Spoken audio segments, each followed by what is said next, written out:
શ્રી વલ્લભાધીશ કી, गिरिराज धरण की जय, श्याम सुंदर श्यामने महारानी की जय, श्री गुसाई जी परम दयाल की जय, श्री गोकुल नाथ की जय, दाव दयाल की जय, श्री नवनीत प्रिया लाल की, अपने माथे बिराजता सेव्य स्वरूप की जय, बधाई वैष्णव ने झाझा करी जय श्री कृष्ण जय श्री कृष्ण। एक खास बधाने विनंती, स्लीप ऑफ माइंड पेलू वल्लभाख्यान गुसाईजीना प्रागट्य उत्सवे गाયું કે પોષ મધ્યાને નોમે શ્રીનાથજી મગજમાં પોષ મહિનો જ ફરતો હતો, પણ વ્રજ પ્રમાણે તો એ પોષ મહિનો, પણ આપણા પ્રમાણે માક્ષર મહિનો. એટલે પોષ પૂરો થયો એટલે મા મહિનો આવે એ અનુસંધાનમાં મેં આ પોષ મહિનાને બેસતાના બદલે મા મહિનો બોલી ગઈ અને વસંત પંચમીની વાત કરી. એ મારું સ્લીપ ઓફ ટંગ હતું, સ્લીપ ઓફ માઇન્ડ હતું, એ મારી ભૂલ હતી, એટલે હું ક્ષમા માગું છું. કોકવાર મગજમાં એવા વિચારો હોય, એટલે કોઈ બીજા નહીં, લૌકિક, કે ઓલું પોષ મધ્યાને નોમે શ્રીનાથજી વાંચ્યું, ગાયું, અને એ દિવસે આખો દી એનું જ અનુસંધાન રહ્યું, એટલે મારા મગજમાં એ મા મહિનો આવી ગયો. એટલે મા મહિનો આવતા મહિને, અત્યારે તો આ પોષ મહિનો, હજી તો પોષી પૂનમે આવશે, અને પછી આપણો મા મહિનો આવશે. પછી ચોથના દામોદરદાસ અરસાણીનું પ્રાગટ્ય ઉત્સવ આવશે, પાંચમના વસંત પંચમી, ખેલના દિવસો ચાલુ, કોટનના વસ્ત્ર આવશે, ઠંડી હોય તો પાછા પહેલાં જ આવે ગદેલના બધા રંગ ને બધું. ટૂંકમાં પછી ધીમે ધીમે ધીમે હોળીની શરૂઆત થશે. તો આ મારી ભૂલ હતી, એના માટે હું ક્ષમા માગું છું.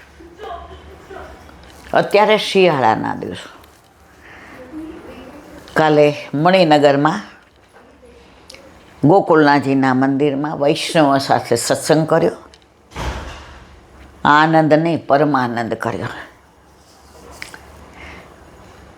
વૈષ્ણવનો સંગ થાય તન મનના દોષ જાય, વૈષ્ણવનો સંગ તન મનના દોષ જાય, મિથ્યા પ્રપંચ મારા જાય ટળી, મિથ્યા પ્રપંચ મારા જાય. માગો એટલું શ્રી વલ્લભને શરણે જઈએ, રહીએ આનંદમાં, વલ્લભને શરણે જઈએ, રહીએ આનંદમાં. સેવું સદા હું તો વ્રજનાદણે, સેવું સદા હું તો વ્રજનાદણે, માગો શ્રી વલ્લભને શરણે જઈએ, રહીએ આનંદમાં, વલ્લભને શરણે જઈએ, રહીએ આનંદમાં. તો જ્યારે જ્યારે બહાર જઈએ, બહાર એટલે ફરવા જઈએ, પણ વૈષ્ણવના સંગમાં જઈએ, ત્યારે જે આનંદ આવે છે. કોઈક એક વાક્ય સરસ લખ્યું છે કે લૌકિક પ્રેમ અને અલૌકિક પ્રેમમાં શું ફેર? લૌકિક પ્રેમ અને અલૌકિક પ્રેમમાં શું ફેર? તો કે લૌકિક પ્રેમ વ્યક્તિ સાથે થાય છે ત્યારે એ આપણી કમજોરી બની જાય છે. લૌકિક પ્રેમ વ્યક્તિ સાથે થાય છે ત્યારે આપણી કમજોરી બની જાય છે, અને કૃષ્ણ સાથે જ્યારે અલૌકિક પ્રેમ થાય છે ત્યારે આપણી તાકાત બની જાય છે. કૃષ્ણ સાથે જ્યારે અલૌકિક પ્રેમ થાય છે ત્યારે આપણી તાકાત બની જાય છે. એની અનુભૂતિ આપણે 30 વર્ષથી કરીએ છીએ. ઘણીવાર મૂંઝાણા, ઘણીવાર ભરાયા,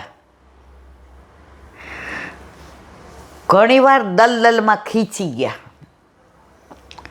ઘણીવાર એમ થયું હવે આમાંથી બહાર નીકળવાનો કોઈ આરો ઓવારો છે જ નહીં.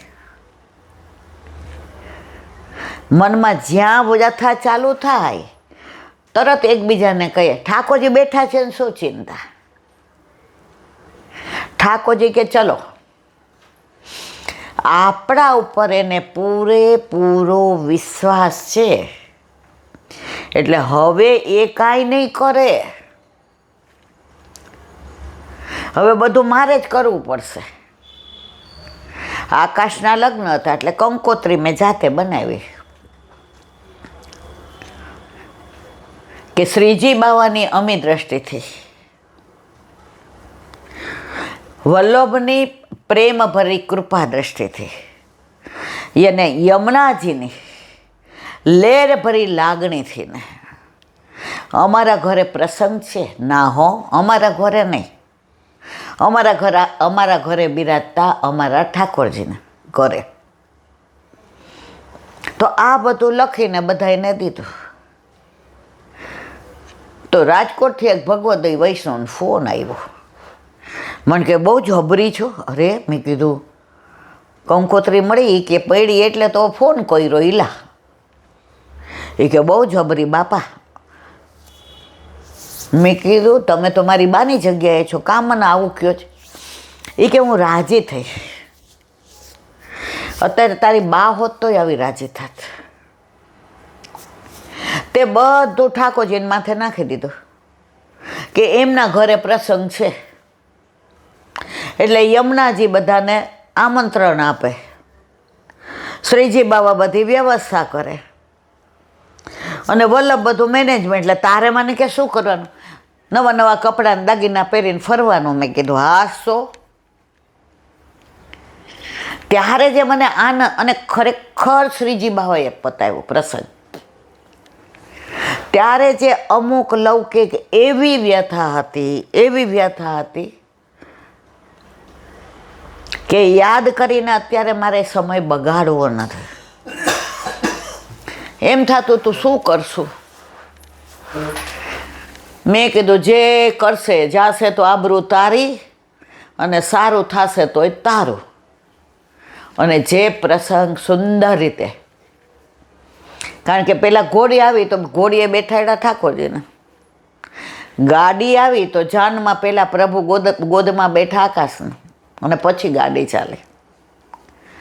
સવારે જે મેનુ હતું ત્યાં એ જ મેનુ પ્રભુને 6 વાગે અરોગ આવીને 7 વાગે અનુસર કરી દીધું. એને નાના નાના બેન્ડ બાજાઈ લાવી હતી, ઢોલકે લાવી હતી, ઝાંઝઈ લાવી હતી, પખાવો જઈ લાવી. મેં તો હાલો હવે બધા. એટલે પહેલાં મારા પ્રભુએ આનંદ કર્યો અને આનંદનો પ્રસાદ અમને લગ્નમાં એવો આપ્યો કે અમને ખબર નથી. જે નહોતા આવવાના એ બધા આવ્યા. આવવાની અપેક્ષા હતી એ લોકોને. અમને એમ થતું કે શું કરશું, પણ એમ થતું તો આ બધા તો કોઈ દી આપણા ઘરે આવે જ નહીં. પણ એ બધાનું આગમન પણ શુભ આગમન બન્યું, કારણ કે આવકારવાવાળા મારા પ્રભુજી હતા. એ કંકોત્રી હજી સાચવીને રાખી છે. ઘણા વૈષ્ણવ યાદ હોય ને તો ફોન આવે, ઈલાબેન ઓલી કંકોત્રીનો ઓલો મોકલજો ને. મેં તમારે પ્રભુ માથે ભાર નાખી દેવાની કે ઘરમાં બિરાજે તે જ કરે ને, આપણે શું ચિંતા. ચિત્ત તું સિદ્ધને ચિંતા કરે, કૃષ્ણને કરવું હોય તે કરે. અને આ સાક્ષાત અનુભૂતિ છે. આજે જ વચનામૃતમાં સાંભળ્યું કે કોઈના ખભા ઉપર હાથ મૂકીને વાત કેવી હોય ને, તો કળયુગમાં તો એ વાતનું વતેસર થતાં વાર નથી લાગતી. પણ તમારા ઘરે બિરાજતા તમારા ઠાકોરજીને બધી ખબર છે, એટલે તમારે બહાર ખભો શોધવા જવાની જરૂર નથી. બીજું એક સરસ વાક્ય સાંભળો. તમે ઠાકોરજીને સુંદર શૃંગાર કરો ને, સામગ્રી કરો ને, હીરા મોતી ને માણેક ને સુંદર વસ્ત્રો ને ચાંદીના ખીલોના ને સોનાની કટોરી ને સોનાની ચમચી, તમે રાજી થાવ કે પ્રભુ પ્રસન્નતામાં. એ કે મારી વાત સાંભળો ને વાલા વૈષ્ણવ,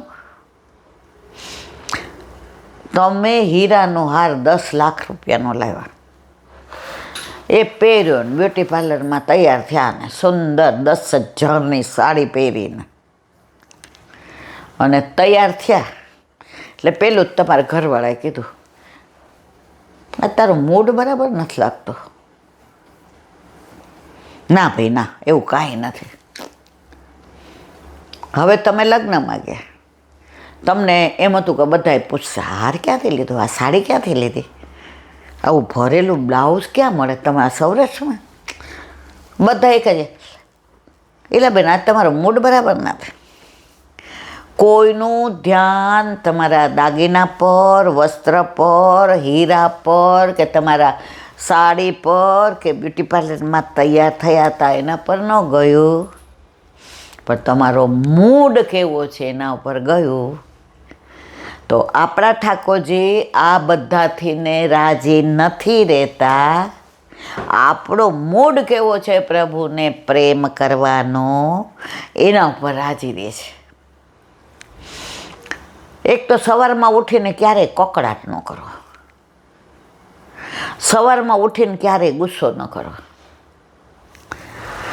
આજે મેં સરસ એક વાક્ય વાંચ્યું, જ્યારે તમને ગુસ્સો આવે ને ત્યારે તમારી અસલિયત પ્રગટ થઈ જાય છે.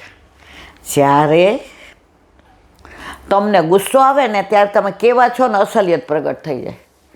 લોકો એવા ઢોળ ચડાવીને ફરતા હોય ને આપણે તો વખાણ કરતા ન થાકીએ, આપણું મોઢું થાકી જાય.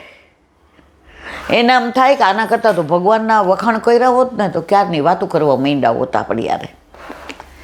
એને સાચી બાબતમાં કોક વાર એવું વાંકું પડી જાય કે આપણે માની ન શકીએ કે આવા શબ્દોનો ઉપયોગ આપણે વડીલ તરીકે ક્યારેય એવા શબ્દોનો ઉપયોગ ન કર્યો. રિસ્પેક્ટ ન રાખે તો કાંઈ વાંધો નહીં, પણ શબ્દો દ્વારા મારી નાખવાના. તમે વેલણના માર્યા નહીં મરો રાજ, તમે વેલણના માર્યા નહીં મરો રાજ, તમે વેણના માર્યા મરશો રે. વેણ કોક સંભળાવી જાય ને એ તમારાથી સહન ન થાય. એટલે આજે જે વાક્ય વાંચ્યું ને તે મને મારા જીવનમાં ઘણું સાચું લાગ્યું કે ઘણામાં હું માનતી હોઉં કે હા આવા વૈષ્ણવ, આટલી બધી દીનતા, પણ હંમેશા યાદ રાખવું સાચું સોનું હોય ને એને ઢોળ ચડાવવાની જરૂર ન રહે, અને ખોટાને ઢોળ ચડાવો ને તમે જ્યારે મારા વાલા, તો સાચા કરતાં ઢોળ ચડાવેલું સોનું ચમકે ભણું છવાઈ જાય, પણ એ ઢોળ ઉતરે ત્યારે ખબર પડે આપણે સાચા સોનાને અન્યાય કર્યો છે. તો મારા તમારા જીવનમાં પણ મારા વાલા, આપણે સાચા વૈષ્ણવને ઘણીવાર નથી ઓળખી શકતા અને વંચકો એનો લાભ લઈ જાય છે, અને ત્યારે આપણને દુસંગ લાગતા વાર લાગતી નથી.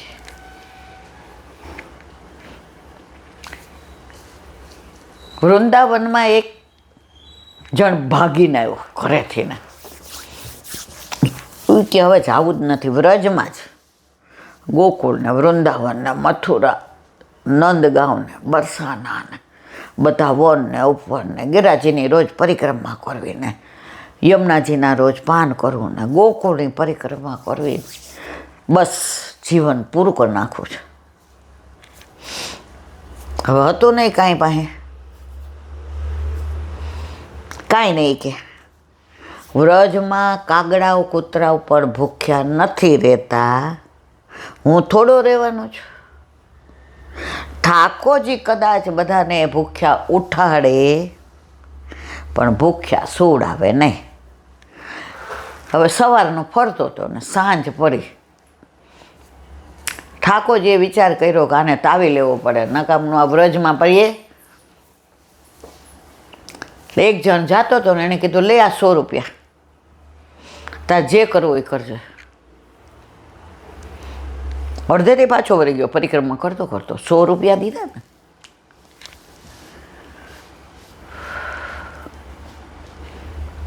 એ કે આ 100 રૂપિયાનું ખાવાનું લઉં તોય વધશે, કપડાં લઉં આ પહેલાંના જમાનાની આપણા જમાના તોય વધશે.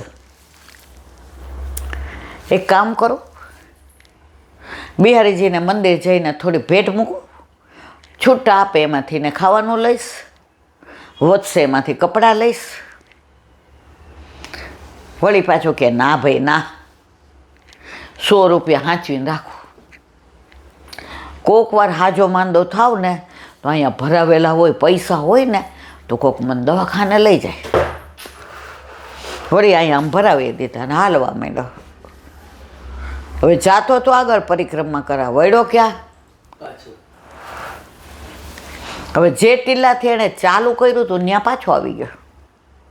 જોયું એ કે લે હું તો પરિક્રમા કરતો હતો, પાછો અહીંયા આવી ગયો. એ કે લાવા ટીલાના 9 આંટા પરિક્રમા કરી લો એટલે મારી બુદ્ધિ હાલે, મારા 100 રૂપિયાનું કરવું શું. પરિક્રમા કરી તે એક જણો મળ્યો. એ કે વાં છે ને બધાને જમાડે છે, એમાં 100 રૂપિયા આપીએ ને તો આપણા તરફથી આખો દિવસ બધાને જમાડે. તમારે આવું જ મત ભેગું?